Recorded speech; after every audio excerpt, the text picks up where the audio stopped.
Oi!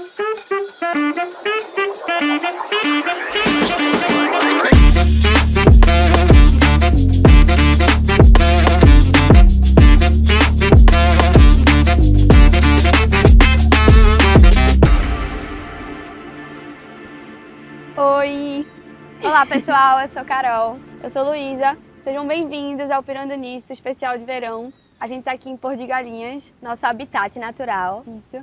E aí a gente pensou, por que não gravarmos uma minissérie de episódios mais leves, mais descontraídos, sempre tentando aí desemaranhar uma pirazinha. A gente tá de férias aqui e aí a nossa ideia era a gente usar um pouquinho desse tempo, por mais que a gente esteja totalmente relaxando, tranquila esses últimos dias, eu e Luiz, a gente sempre tende a querer falar sobre algum assunto. E aí, por que não compartilhar com vocês e trazer uma pirinha pra gente debater aqui hoje junto. E aí, Lu, o que é que tu pensa, hein, pra gente falar nesse momento de férias, início de ano? Um assunto que a gente até discutiu bastante, né, nesse final de ano é sobre o tal do FOMO. Eu acho que é uma época que isso vem muito forte, tá presente em vários momentos da nossa vida, né, obviamente. Mas no final de ano é aquela época que tá todo mundo postando muita coisa, todo mundo vivendo muito. E aí eu acho que muita gente, inclusive eu e você, eu acho. Sim. Não sei se você sente isso, mas a gente acaba se pegando, né? Pega a gente em algum lugar, assim. Sim. Será que eu tô vivendo certo? Será que eu tô vivendo o suficiente, né? Será que minha vida tá boa? Será que eu tô vivendo o que eu deveria estar vivendo, exatamente. né? Eu também percebi isso. Acho que inicialmente, pra quem não sabe, explicando um pouquinho. Explica aí um pouco. Do conceito, né, do que é FOMO.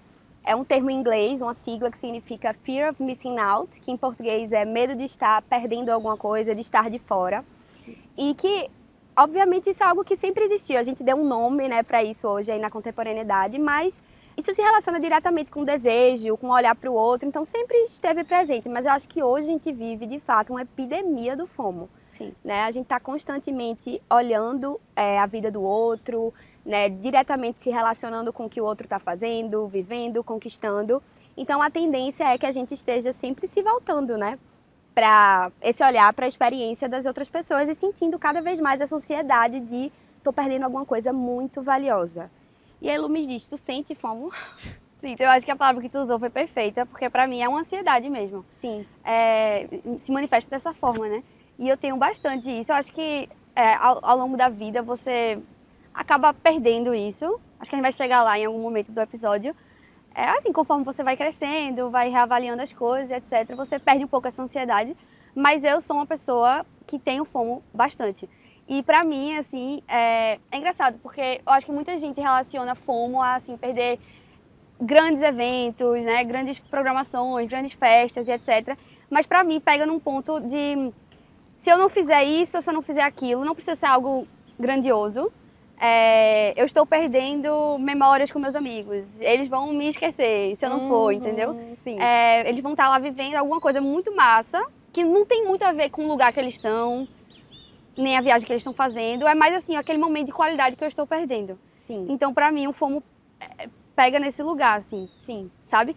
Mas, obviamente, é um assunto mais amplo, né? Porque pode ter FOMO em relação a tudo. Não, hoje em dia eu consigo... Principalmente com as redes sociais, né? Exato. Localizar isso, assim, ver isso em diversas camadas e diversas áreas da vida, assim. Na clínica é algo que aparece muito. Essa sensação mesmo de que... Eu acho que isso que você falou, né? Essa época do ano, de fim de ano, de férias, de viagens, as pessoas mostrando o melhor recorte das suas vidas. As pessoas tendem a se comparar demais e pensar que, de fato, o que elas estão vivendo não é o que elas deveriam estar vivendo.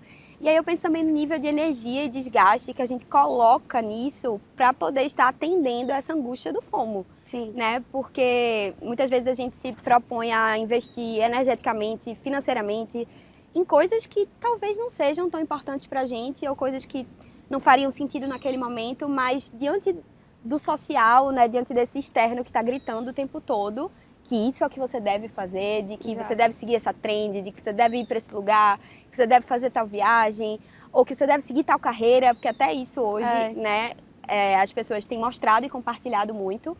E aí eu fico pensando no nível de sofrimento que é gerado por a gente estar o tempo todo se desprendendo a isso, assim, né? Eu já me vi em situações que eu tava lá e eu pensei, meu Deus, eu nem queria ter vindo pra cá. Exatamente. Eu não queria ter feito isso. Eu tive esse sentimento recentemente, assim, eu coloquei muita energia num negócio que eu achava que eu queria muito, porque todo mundo ia, né, porque se eu não fosse, o que é que eu ia fazer? Eu ia ficar em casa. E aí, quando rolou, né, o tal evento e etc, eu vi que, meu irmão, tipo, eu não precisava disso, sabe? Isso de fato não era tão importante pra mim. E aí, realmente, você se pega se questionando, assim, será que eu tô vivendo de acordo com o que eu quero ou com o que eu acho que os outros querem pra mim ou o que eu acho que é o certo? Enfim, é bem confuso essa distinção aí. Mas bora lá, Carol, vamos dar um passo atrás. O FOMO, ele é uma sensação passageira ou tem raízes mais profundas aí? O que tu acha? Acho que as duas coisas. Passageiro no sentido de que eu acho que com o tempo e com a maturidade isso pode vir a se tornar algo cada vez mais leve e que de certa maneira você se relacione melhor com essa sensação, né, trazida pelo FOMO. Mas, de fato, sim, existem raízes mais profundas, né? Assim, Lacan, ele vai dizer que o desejo é sempre o desejo do outro.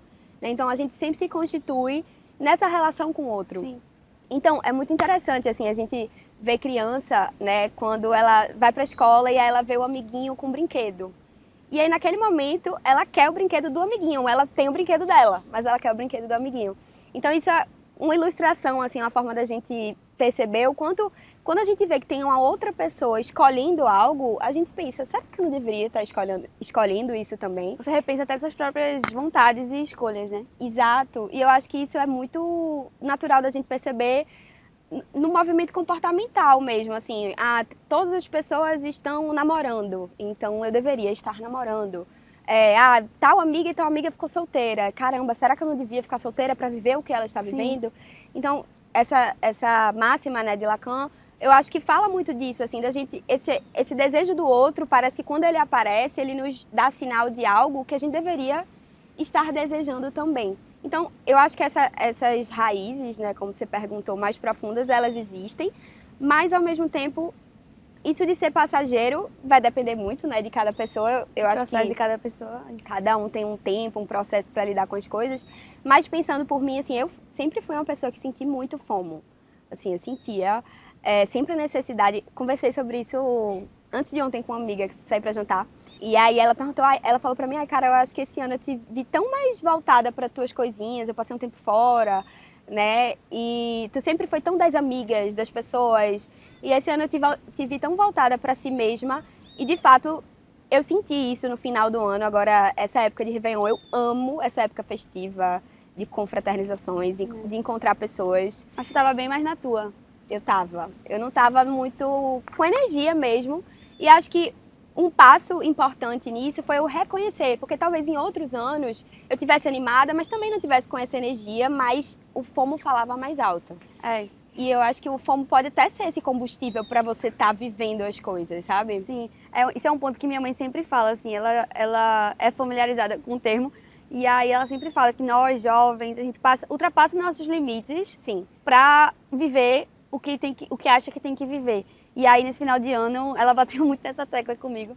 Porque, assim, final de ano, querendo ou não, é uma mini férias da nossa vida louca e etc. E aí ela falava, meu Deus, vocês vieram pra cá, pra Pernambuco, e vocês só estão querendo, assim, só estão emendando uma programação na outra, porque vocês não querem perder nada, vocês moram fora, então compreensível que queiram, né, viver tudo de uma viver vez. e tudo. Eu acho que isso também amplifica o meu FOMO, porque como eu não tô sempre aqui, quando eu venho, né, eu quero make-up, Sim. né? Mas enfim, e vocês não descansam, e eu acho que é isso. Quantas vezes eu não... Realmente estava muito cansada, sem energia e etc, mas eu tinha que ir, entendeu? Uhum. Então isso é realmente... Até aquele ponto que tu falou no iniciozinho da nossa conversa, né, de que o FOMO tá ligado a essa sensação de que você não necessariamente vai perder aquela festa, ou aquele encontro, aquele momento, mas vê como é algo mais profundo. Eu vou ser esquecida, ou eu vou perder um lugar, né? As pessoas vão viver coisas sem mim. Então, eu acho que isso também fala dessas raízes mais profundas e acaba entrando nesse lugar de meio de autocobrança até, né? Como meio que um motor para estar vivendo as coisas. E aí eu fico pensando, se esse motor não existe, se pra tu, por exemplo, parasse de sentir FOMO ou sentisse bem menos, como tu acha que ia fazer essas escolhas, assim, do que tu ia viver, das coisas que tu ia fazer, das programações que tu ia topar? Eu não sei, eu acho que é isso. Quando eu tava pensando sobre esse episódio, eu acho que eu pensei, né, cheguei nessa reflexão de que o FOMO, ele realmente ocupa um lugar na minha vida, entendeu? E como tudo que a gente já conversou em outros episódios e tal, quando alguma coisa ocupa um lugar na sua vida, você também tem resistência de abrir mão. Sim. Então eu sei que é ruim, essa ansiedade, né, querendo ou não, quando eu não tô presente em algum lugar, eu tenho meus meios de... vou dormir mais cedo, a gente até falou isso ontem, né? Sim. Vou dormir mais cedo pra não ficar pensando nisso, não sei o quê. Mas, querendo ou não, pra mim, eu ainda coloco isso num lugar de que é importante sentir, de certa forma, porque é o que me faz conseguir ser tão presente. Sim. Sabe? Conseguir estar ali para minhas relações. É outro nome para uma autocobrança, né? Exato. No fim é isso. De certa maneira, no fim é isso. Mas é interessante isso porque eu tenho algumas amigas próximas que são o oposto disso. Sim. E é muito bom, às vezes, é até um alívio você conviver com essas pessoas, porque você percebe que, sei lá, coloca o pé no chão, sabe? Vê as coisas por outra perspectiva, assim. Sim. Eu tenho uma amiga que, até quando eu fazia terapia contigo, não sei se tu lembra, mas eu tava numa fase que eu tava, sei lá, meio triste, meio pra baixo, etc. E eu achava que eu tinha que estar vivendo minha vida, saindo muito e etc, vivendo ali a juventude, etc. Eu ficava arrasada quando chegava sexta-feira e eu não tinha programação. Não tinha nada pra fazer. Assim, e aí eu lembro que eu chamava minha amiga, né, no WhatsApp e falava, tu vai fazer alguma coisa hoje e tal. E aí ela falava, vou não, graças a Deus. Vou pedir comida e vou dormir cedo. E aí aquilo pra mim é uma pessoa tão diferente de mim nesse sentido, mas ao mesmo tempo dá tão um alívio de tipo, já que ela tá fazendo isso, eu tô autorizada também. Não deixa de ser o desejo do outro, né? Não deixa. Mas, enfim, aí eu lembro muito que eu sentia isso. Aí às vezes eu amava falar com ela só pra saber que ela não tava fazendo nada e que tava tudo bem, entendeu? Sim, com certeza. Mas é isso, até nisso a gente vê como essa forma como o outro deseja e faz suas escolhas tem um grande impacto na nossa vida, Sim. né? Então, se a gente tá num meio onde todo mundo é muito movido por esse sentimento de estar vivendo tudo e participando de tudo e dando um jeito para estar em tudo, Sim. acho que a gente vai se voltar para esse lugar de também entrar nessa espiral, né? Nessa autocobrança de não perder. Outro ponto, e falando ainda, né, da nossa relação com o desejo, eu bato tanto nessa tecla porque, de fato, é um aspecto central aí da teoria psicanalítica, e eu acho que tem muita relação com isso do FOMO, porque o FOMO nada mais é do que as escolhas, aquilo que a gente opta perder ou não, Sim. né? O sentimento que nos gera pela perda. O desejo, ele está sempre relacionado com uma falta, e a falta, sempre vai existir algo que falta, né? A falta é uma condição mesmo, inerente, e que nos faz caminhar para frente, buscar algo. E aí eu acho que o problema maior do FOMO é que talvez a gente esteja achando que aquele evento, aquele momento, aquela viagem, aquilo vai preencher nossa falta. Então, assim, essa época mesmo de final de ano, eu escutei, assim, de alguns pacientes, do tipo assim, eu só quero essa viagem porque depois desse ano... E claro que tem um lugar de alívio, né? De, eu vou viver isso e vai ser muito, muito massa pra mim e tal. Mas eu só quero essa viagem porque aí eu vou viver isso e isso aí sim eu vou ser feliz, né? Isso, aí sim eu vou ser feliz, isso vai curar todos os meus problemas, eu vou esquecer tudo que tem me angustiado. E aí o problema é que o dia seguinte chega e isso não curou, isso não resolveu, a vida seguiu, né? Então eu acho que o FOMO também está realizado com essa falta mais profunda, que eu acho que o capitalismo também nos vende o tempo todo, a ideia de que se você tiver isso, se você participar daquilo, você vai preencher essas lacunas, né? E que no final das contas, será que preenche? Não, perfeito. Eu também penso da mesma forma, assim. A gente tá sempre achando que quando a gente tiver isso, quando a gente viajar, né? Quem nunca ficou vivendo em função de uma viagem que estava marcada? Vivendo em função do próximo evento, da próxima programação. Eu acho que muitas pessoas fazem isso, principalmente as mais novas, assim. Então, é algo muito comum. E aí você falou também no negócio do capitalismo. E aí eu pensei no TikTok, porque assim, a gente sempre fala que o Instagram é a vida perfeita. E realmente, eu acho que o Instagram é a ferramenta mais tóxica nesse sentido, né? Porque esse recorte é super ideal. editado, né? Você realmente posta ali o que você quer mostrar da sua vida, né? Aquela parte mínima da sua vida. Mas o TikTok também, eu amo o TikTok, tá? Mas eu acho que também tem um outro lado, assim, que é no TikTok que existem 1 milhão de trends, mini trends, assim, Sim. que vão se... São rápidas, São né? muito rápidas, vão se reciclando, assim, a cada, sei lá, semana tem alguma coisa nova. E aí junta com o capitalismo, não sei o quê. E você realmente acha que se você não participar disso, você não vai ser, né, não vai ser cool, não vai ser bonita, não vai ser estilosa. E aí você precisa ter aquilo, precisa ter aquilo. E aí itens de desejo infinitos, todo mundo tem uma wishlist imensa. E aí eu acho que vai alimentando essa sensação de, quando eu tiver, eu preciso ter, Sim. eu preciso fazer, eu preciso participar, eu não tô fazendo parte dessa trend, tô por fora. Tô por fora. Inclusive, sei lá, as grandes fast fashions, elas conseguem ganhar muito em cima disso, né? Porque tem coisas que de fato são inacessíveis para as pessoas, elas não conseguem participar mesmo, viver aquilo. E tem um monte de gente mostrando que é super possível, Sim. num recorte bem privilegiado. E aí vem grandes empresas e fazem, eu tenho um igual a isso, você não vai ficar de fora. Eu consigo replicar Perfeito. esse ideal, eu consigo replicar essa... E aí você se vê entrando numa corrente que depois você pergunta, será mesmo que eu me identifico com isso? Então acho que aí a gente já pode se encaminhar para essa viradinha de chave, que eu não sei se é o momento, eu acredito que seja mais uma construção e um processo individual mesmo. De quando é que a gente realmente passa a deixar de olhar tanto, porque acho que a gente não deixa de olhar, principalmente nesse mundo hiperconectado que a gente vive, onde o outro está ali aparecendo pra gente 24 horas por dia, mas a gente deixa de dar tanta importância, eu diria, para que o outro está fazendo, para o que o outro está consumindo, e se conecta um pouco mais com o que faz sentido, assim, pra gente. Eu acho que isso fala muito do JOMO, né? Que é o oposto do FOMO, que significa Joy of Missing Out, que na tradução literal seria, assim, a alegria de estar por fora, né? De perder as coisas e etc. Mas eu acho que eu diria que é mais um alívio, né? Uma paz. Eu sinto dessa forma. Uma paz de não fazer parte, uma paz de não estar presente.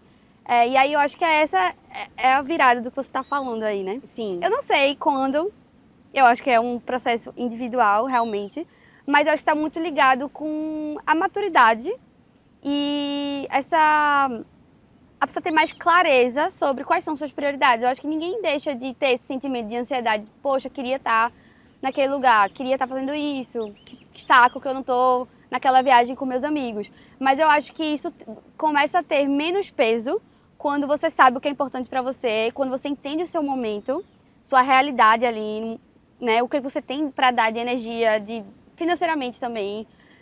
Quando você está mais alinhado mesmo com o que você está construindo na sua vida. Sim. E aí, o que você está perdendo é chato. Acho que nunca deixa de ser chato. Todo mundo quer ter tudo, na nossa geração, principalmente. Não né? existe essa escolha sem perda, né? Exato, toda escolha tem uma perda. E aí, eu acho que é isso, tentar diminuir o peso dessa perda. E estar mais em paz com o peso dessa perda, né, também. Nessa onda do JOMO, que agora esse termo também vem surgindo, as pessoas vêm usando muito disso. Essa geração aí que tá na casa dos seus 20 anos, assim, eles têm levantado meio que essa bandeira, assim. Meio nessa onda do wellness, né? Essa onda do wellness, lifestyle bem... Que não deixa de ser outra trend. Era aí que eu ia chegar. De que, pra que eu vou estar vivendo em festas, encontros e bebendo e, enfim, vivendo essa coisa da juventude padrão, né? Que é você se aventurar e etc. Se eu posso cuidar do meu corpo, acordar cedo, correr às 5 da manhã, etc. Então, manifestando isso como JOMO, porque você está abrindo mão, sei lá, dessa parte que teoricamente é o que os jovens deveriam estar fazendo. Que você está bem resolvida com isso. Que você é super bem resolvido. Mas também não deixa de ser FOMO, né, gente? Porque são as pessoas, de fato, aderindo a um movimento e sentindo que se não estivesse aderindo a esse movimento, estão fazendo errado. Então, né, não são saudáveis o suficiente, não estão levando a vida corretamente. Então é confuso. É confuso, né, chegar nesse ponto. Mas assim, eu diria que tudo na nossa vida é um equilíbrio, né? Então assim, se você está perdendo algo que não tem um grande peso ali para você, provavelmente é porque você está fazendo e se voltando para coisas que são mais importantes. Então, pelo menos para mim, tem funcionado muito assim. Essa época de festiva aí do final do ano, eu quase não farriei, assim. E me senti muito Jomo. Eu acordava, via... Tava plena. Tava Foi plena. surpreendente. Foi meu primeiro Eu ano acho que de chegou a plenitude. maturidade, Carol. Será? Acho que chegou. Então é isso, pessoal. A gente queria saber, deixa aí nos comentários. Vocês sentem muito FOMO? Como é a relação de vocês com isso? Se é uma meta de vocês para esse ano, talvez de alguma forma tentar se voltar mais para si, deixar de olhar tanto aí para o que o outro está fazendo e olhar mais para o seu desejo. Eu sei que é um desafio constante. Sim, essa é uma das minhas metas, inclusive, do ano. Que eu preciso desacelerar e parar de olhar muito pro que o outro tá querendo de mim, sabe? Que eu acho que o outro tá aqui esperando. Sim. Vamos dar nossas dicas? Vamos. Foi difícil pra esse episódio. Foi difícil porque eu acho que a gente ficou muito apegada ao termo FOMO, né? Da forma como ele se apresenta, mas se a gente for numa camada mais reflexiva mesmo, me vem 2 filmes na cabeça. O primeiro é As Vantagens de Ser Invisível. Esse filme é muito lindo, eu assisti ele há muitos anos atrás, ele era super importante pra mim. Que eu acho que fala um pouco desse processo, até da adolescência mesmo, de você sentir que não pertence, de você se sentir deslocado, como se todo mundo estivesse vivendo aquilo que deveria viver e você estivesse de fora. E tem, enfim, reflexões importantes no final. Gosto muito desse filme.